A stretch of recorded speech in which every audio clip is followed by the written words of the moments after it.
Ayan guys, ginagawa na nila. Ang lawak actually nitong aming ginagawa sa aming community garden guys. Oh. Ang lawak niya. Ayan. Ang isa kukuha ng pantanim.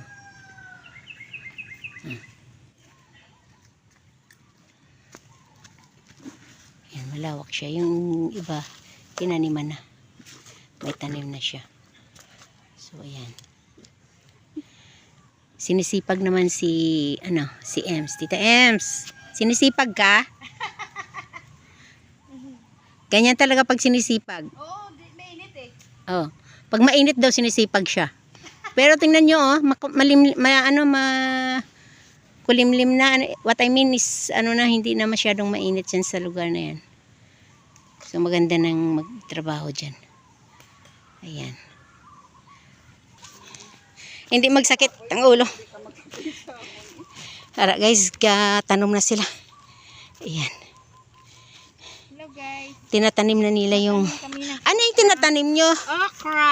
Okra, wow. Okray. Okray.